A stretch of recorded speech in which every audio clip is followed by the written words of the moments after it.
We meet again. My name is Linda Alela, and this is Politics as We View It. Let us talk about the African Union Commission chairmanship. That is what people are talking about in Kenya, so much so. Maybe for the second time, I would say, prominently compared to the times when we also had Amina Mohammed, going for that particular position. Of course, she wasn't so lucky, and then we say as a country that we were not so lucky. This time around, we are fronting the Right Honorable Raila Odinga, and we seek to see whether, he manages to bring this trophy home. It's a trophy. And that is what we'll be talking about. Just why is this African Union Commission seat a trophy? And when I say it's a trophy, or perhaps something good, it is something good, not just for Kenya. It is basically all the countries that are eyeing this particular seat to come together and discuss and try and push their own candidate so that they are able to grab this. And so today I want us to look at just how important and significant for a country the African Union Commission chairmanship position is. In this case, I know I would want to, appear as though I am talking on behalf of Kenya, but no, this is just a polite reminder to all the countries that are fronting their own. Talk of Djibouti, talk of Mauritius, talk about Kenya ourselves. We equally are, fronting our very own Madagascar. They are as well fronting their own. And so just why is it very important for a country to take this position? We first of all take a look at some of the roles of the African Union chair or African Union Commission chairperson. I mean, we look at the element of just how crucial they play in the game of sovereignty, just how important it is, a role they play when it comes to the question of territorial integrity. And in this case, then we're talking about all the African countries and the integrity that lies between their territories, and sometimes even beyond to the global stage. We equally talk about just how crucial a role they play in advancing the question of independence, of these member states. For the longest of time, we've talked about just how we can get a united Africa. We have talked about how we can get a common currency as the people of Africa, just how we can traverse the different borders of Africa without having to worry about, the numerous papers and the documentation that you must present, visas and all that. Can you freely go and transact business in Tanzania without being pushed for a work permit? Can you cross the border and go all the way to, say, Zanzibar, go all the way to South Africa, go all the way to these other countries, the DRC Congo, without having to worry about, the visa and the fact that you must have, a business or perhaps, a work permit so that you're able to do this. That is what we're talking about. And that is one of the key roles, that the chair then must play towards making sure that we get to achieve this. Equally, we must talk about politics, because these people that form the African Union, are largely our political leaders, our presidents. They are the funders of this, despite the fact that we always say that we also have foreigners that fund this position. And as well, their role is to accelerate political and as well social, equally economic integration for the continent. That is one of the biggest roles, or perhaps those are some of the roles that an African Union chairperson, that is commission, must do once they get to that space. So let's look at some of the several reasons and the significance to this. The question of influence on leadership. We just know how important it would be for a country to have their own as the chairperson of the African Union Commission. One, for that very reason, where then they are able to influence the element of leadership, and they allow, perhaps this particular position then would allow that leader to as well chart the way forward, discuss the interest of their very own country at that high level. And that then would mean the question of security, the question of development, the question of governance. So anytime the chairperson is there, they will advance the conversation of Africa as a whole, but importantly, where there are goodies for their nation, they will definitely proceed to advance that. Talk about the diplomatic prestige that comes with that. Actually, that is why most of the times you will find countries, fronting diplomats, those ones that have held those positions and, have close ties with different countries. For instance, we're talking about Amina Mohammed and, her diplomatic ties and, her prowess in terms of the question of diplomatic, conversations and togetherness. And it was pretty much easy to front her name because there was that feel that indeed she enjoys this prestige. And so that's what we're saying, that if your country then holds this particular position, you get to enjoy all this. We saw that during the Lamini Zuma times, and just how much Africa or South Africa was able to get to high levels in relation to that. We have seen that again with Chad. Musa Muhammad Faki, the current holding chairperson, will be exiting the stage having, placed the name of Chad right at the top of the map. We also understand that when it comes to regional cooperation, the chairmanship will definitely proceed to advance or facilitate stronger ties with the neighboring countries. I know right now, one of the biggest things that we have seen with Right Honorable Raila Odinga doing is to get the regional leaders to back his bid, because then when you have this togetherness and when you have this unity within the region, it's a plus. It's actually a plus when you have one of your own who is the chair of the African Union Commission, and therefore it becomes easy to as well ensure that you promote integration efforts, those ones that actually we have been fighting for. We keep talking about East African, integration, as well as, the efforts to make sure that we are, transacting businesses, and for that matter, for the interest of the people of East Africa, and in a seamless way. Because if you're not in good terms with your neighbors, you understand just how difficult that can be in terms of making sure that you advance the agenda of your very own country. Talk about policy implementation, sharing a country and countries at that particular matter can get you advancing, the national priorities at that continental stage. You talk about your own policies, you talk about just how much you can gain support as a country in terms of making sure that yours as well is a stable country for that matter. We understand just how much, Musa Muhammad Faki has tried to push for the question of security in his own country, across the different continental countries, so that at least they can help him, to come on board and make sure that there's tranquility at home. Unfortunately, we remember that in 2021, and now this is during his reign, that Chad lost its president because of a question of the insecurity. So Musa Muhammad Faki has taken advantage of his position as the chair of the African Union Commission to try and advance the talks of security at the continental stage, just so his people can get to enjoy this then at that local stage. So once again, if you have a chair coming for your country, it comes with a lot of pluses. Conflict resolution, definitely that, attaches to the question of security and how best you can make sure that there's tranquility, not just at your very own doorstep, but basically, ensuring that the entire region is at peace. I know we continue struggling with the concerns of South Sudan, with the concerns of Somalia, with the concerns of a bit of Ethiopia, which houses the African Union, and most of the other countries of Africa that really are bedeviled with the question of insecurity. But yes, of course, once the chairmanship is at home, it is pretty much easy to advance this agenda.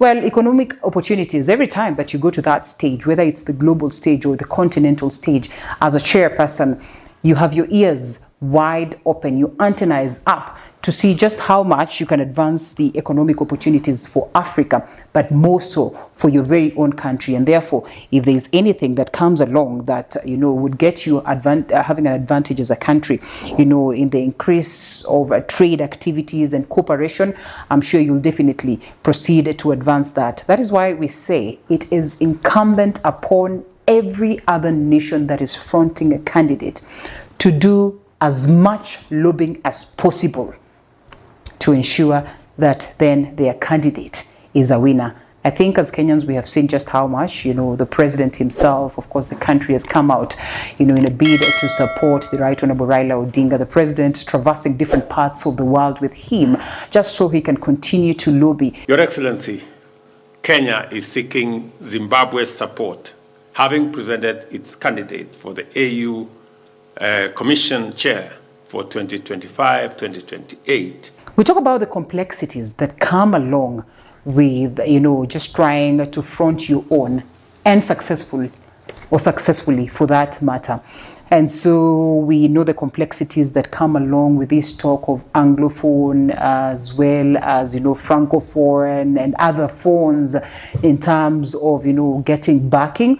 That is one of the greatest fears of every other candidate who is vying for this chairmanship position, because then Africa is segregated based on the faces of the colonial powers that we had during our times. The colonizers that colonized us left some countries speaking English, left others speaking more French, and so we talk about all these phones, Anglophones, Francophones, and phones, yeah?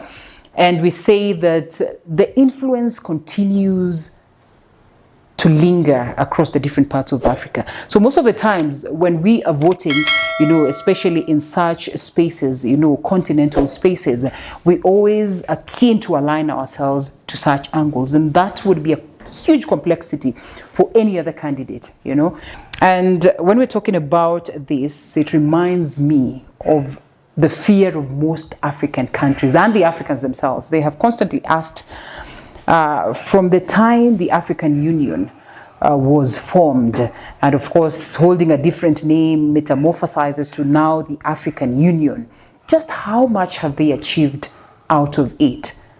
They still continue to decry of the question of influence from foreign powers, in that we have African leaders in that space. But guess who runs the show? The foreigners are still running the show. We strongly condemn tendencies by some powerful countries who preach peace, human rights and democracy, and yet clandestinely fund conflicts and the unconstitutional change of governments for their own narrow interests. And sometimes we are mistreated. Yeah. We are loaded into buses like school kids, And it's not right. They still talk about the complexities that come along with funding the union itself. Most of the African countries committed to, dish out the amounts of money they're supposed to dish out so that then the union continues to run on. Yet there are others that continue to slug or perhaps lag behind in terms of these funding processes. And therefore, it is incumbent upon the union itself and the leadership at that level, to consider making sure that there's value for Africans when they're talking about these huge regional bodies. And we are segregated on regions. That is very clear to us. When we're talking about SADC, when we're talking about ECOWAS, when you're talking about the East African community, all this regional bodies are crucial to the growth of Africa, but let them not be to the disadvantages of fellow Africans. And so the African Union, while it is being funded by Africans, must commit itself to ensuring that Africans then are getting value out of it. So these complexities, like I have said, would revolve around tribe or maybe language. They would revolve around that element of, religion, as well as, of course, the political dynamics they will certainly play. People say that one of the reasons why the Right Honorable Raila Odinga would have an upper hand is that, forget about the diplomat card, but basically the fact that he is a renowned political figure, not just in Kenya, but the African continent. The mention of the name Raila Odinga, in whatever country, would not get people asking, who is that, who is that, who is that? Because they understand just how much he has contributed to the Kenyan, politics, and more so advancing the agenda of politics that is at the African stage. And therefore, the political dynamics will definitely, play out when it comes to these complexities. Yes, is a tongue twister right there. And of course, this will prominently reflect at that level. As well, we have lots of expectations and responsibilities that the chair or would be bestowed upon the head of the chair. That is in regards to development, in regards to addressing the challenges that different African countries are facing. Of course, war, insecurity is what we're talking about, but as well, just how do they manage to negotiate the interests of Africa at that global stage.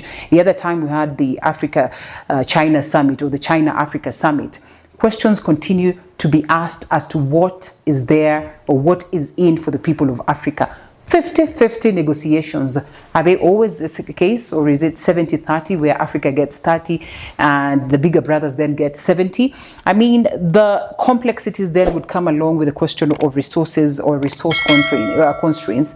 I mean, we have seen even the Right Honorable Raila Odinga calling for a luncheon, calling for, the help, or, asking his friends to as well help promote his bid to the African Union. So we just understand how crucial resources are in terms of making sure that a candidate is best placed to get to garner this particular seat. Of course, there's always that public scrutiny in the sense that leaders are often under intense scrutiny, and therefore at this point, we want to scrutinize the Right Honorable Raila Odinga at this stage as a country. But as well, the continent is scrutinizing. The bigger brothers, that is the global stage, is equally scrutinizing the conduct, the credibility, the capability, the credentials of every candidate that is eyeing this particular seat, for us to get to know whether indeed they stand a chance or whether they are worth the salt. Balancing the interests, like we have said, then we have the continental priorities as well as the global priorities, and therefore they should be able to negotiate this at the utmost levels and ensure that they stand a chance.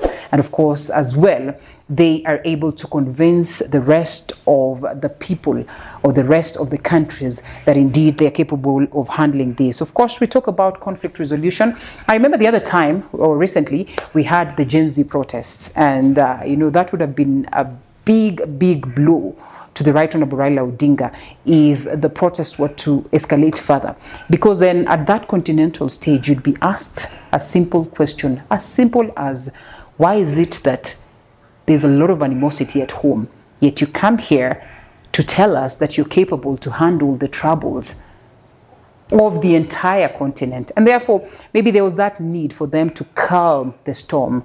And maybe that's why we see the current political, games that are playing on. I want to call them games because not every other Kenyan is satisfied with the fact that today we have a broad-based government. But all in all, at least we enjoy peace, and therefore that is a plus for the Right Honorable Raila Odinga, that when he goes there, then maybe he's capable of arguing his case. Sustainability initiatives, policies continue to be a great problem, that we set beautiful policies, yet there are no people to implement them. We talk about corrupt activities in Africa. We talk about, these indifferences that we continue to have as Africans. We talk about the fact that we've not been able to unite as a people. We find it very difficult to see Africans going into different African countries, and enjoying the spaces without having to fear about the xenophobic attacks and all that. And therefore, there's need for the chair to be up to the task to ensure that all the policies that are set then are achieved and within the proper guidelines and deadlines. Of course, the cultural and regional differences continue to linger on, and that is why it is crucial for us to have a united Africa, because then we'll have defeated this talk of cultural differences, regional differences, and incredibly get into that diversification that again gets to respect the different worldviews of the different nations that sit within the African Union. Ultimate goal for whoever is going to be the winner of this particular seat, that then will be on the February 2025, that is the year 2025. It is as simple as they need to make sure that the African Union is not as toothless as it has been labeled. I think it is well articulated in the laws of the African Union as to what rules need to be achieved within these policies. The ball on their court. My name is Linda Alela. This is Politics as We View It.